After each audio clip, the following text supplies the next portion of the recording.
मनमानी करे के बाजी मनमानी ना ई का होता सेटिंग हो तो हाथ ना सेटिंग बा तू सेटिंग कर लो करब सेटिंग चिंता कली भैया सेटिंग विकास बाबा ई बतावा ए विकास तहरा के इहे मिलन सेटिंग करे बदे और क्यों नहीं बेटा ना ना ज्योति में ही मिल बड़ी बाबा सेटिंग कर ली सेटिंग कर ली 1 मिनट तो हरे सेटिंग ठीक लगा बोल खाल पिया पहला बार हम ऐसा देखले बानी कि निकर सेटिंग भाई हे भगवान चुल्लू भर पानी लेके आवा हो हमरा के छोड़ के लोग से सेटिंग कर लो तू कैले बाड़ा ना जब तो हरे बात हम का करब रौरो कली फायदा रही अरे हमारा शत्रुघ्न भैया से बात तू विकास लागल चीज में ना लागे के चाहिए लागे के चाहिए के कहत अरे दादा हो दावद नैना नसीला डगबाज लागता जीजा घुघटा उठाई हमरा लाज लागता जीजा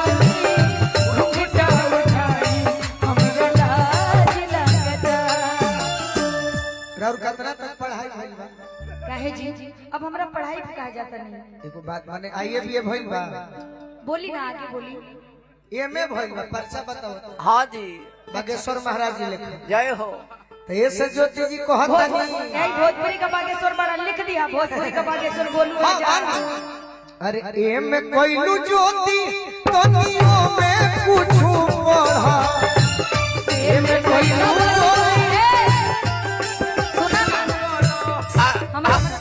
में कैला बाबू ना भाई बाप तू बोला तर तो हम रोकत नहीं नहीं रोकत नहीं भाई अरे तो जैसा गाना चल रहा था ना तो हमरा के कह ले तो अच्छा कह कहा तोरो तनी से पेटवा भरिए एमए कोइलू ज्योति ज्योति अरे तनियो में कुछ पढ़ा पढ़ अरे जवानी वाली सीढ़ी तोनी फान फान चढ़ा जवानी वाली सीढ़ी तोनी फान फान चढ़ा हिंदी में सुन ला जवानी का सीढ़ी फान फान के ना चढ़े चाहिए आराम से कैसे इश्क और प्यार का मजा लीजिए इश्क और प्यार का मजा लीजिए थोड़ा इंतजार का मजा लीजिए थोड़ा इंतजार का मजा लीजिए जवान दिल में करार का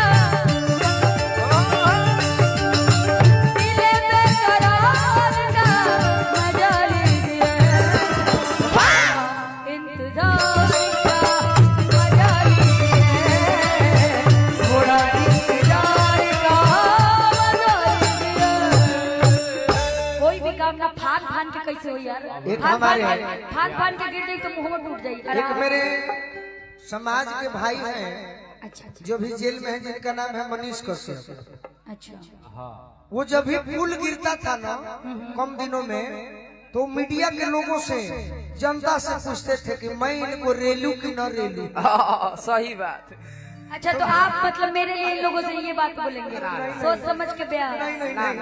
मैं उनको याद कर रहा हूँ अच्छा काफी दिन हो गया जाना तो नहीं तहार तोहर भावना के नहीं जाना मैं उनका सपोर्ट कर रहा हूँ मैं आपके बारे में नहीं कहा यही तो गलती है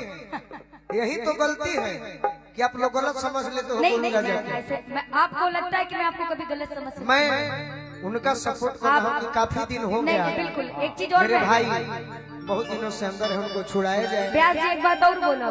देखा जेकर सम्मान हम करीला अगर तू दो चार को बात हमरा के बोलियोगे बना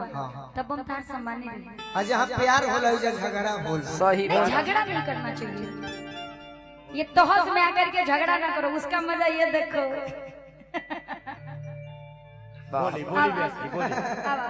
वो पूछते थे कि ये फूल गिर गया मैं इनको क्लास लगाऊं कि ना चाहे जो भी अच्छा तो हाँ मुझे गाना याद आया है अरे वो हम जाने तो नहीं चलाओ ना गाओ गाओ के करो बनवलुहा और तो हरा बनवली हो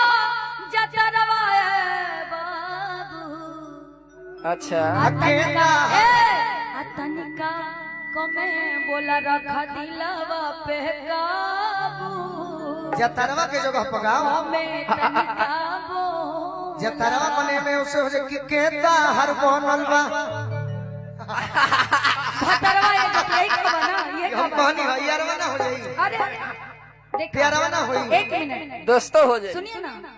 भतार को लोग गलत समझते हैं, लेकिन पहले के जमाने में और तू अपने मने को हम नहीं आप कहते। रामायण भी उठा के देख लीजिए, उसमें भी भरतार शब्द यूज हुआ है, ये सच्चाई है। अरे बगल में- सोचे वाली बात बा।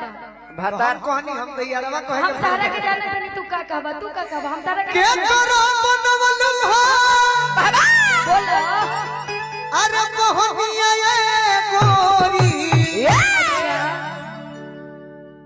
अरे तो कहला सराइल बाओढ़निया ये गोरी कहला सराइल बा ओढ़निया ए गोरी। कहला सराइल बाओढ़निया ये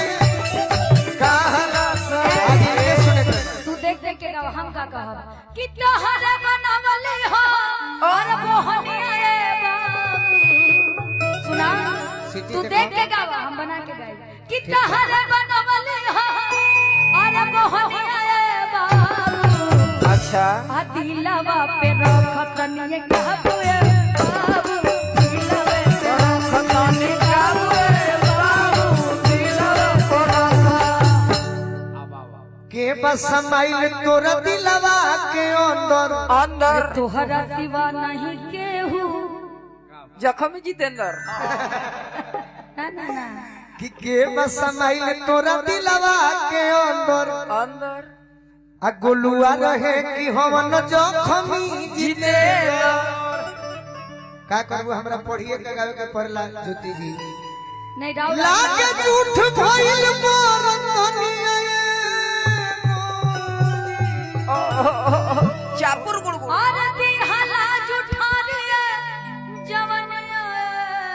बाबू बाप दिलवा पे रखत नहीं कहबो ए बाबू। दिलवा कोरासा खतानी काबुए बाबू दिलवा कोरासा। हितई बुझलु हितई बोला ना, आगे बोला ना ना बुझलु कि ना हाँ काहे ना, का हितई मतलब रिश्तेदारी। हां हिंदी में रिश्तेदारी, अंग्रेजी में रिलेशन, हाँ जी। अब भोजपुरी में हितई। हितई अब बताओ कहाँ के रहे कि हितई के हकी रहेला टगाव के छोरा छोड़ा तोहरे जैसन कौनो रहल हो छी छो। अकवता हर दाढ़ी धो के खेलल बाहिलोरा खेलल बाहिलोरा हो खेलल बाहिलोरा खेलल हर दाढ़ी धो के खेलल बा कौन सुगवा के बनलू अरे सुगनिया ये गोरी अरे तोहरे बनाबू हम, दुल्हनिया। अरे दुल्हनिया रे बाबू। आवा आ दिलवे पे रखत नहीं कहबो ए बाबू, दिलवे परखत बने काबुए बाबू कहला सराइल हो ओढ़निया ए गोरी। कहला सराइल हो ओढ़निया ए गोरी। कहला सराइल बा ahoy रे। अब कुछ अपनो मन से कहई त हमरा में मिला मिले के कहते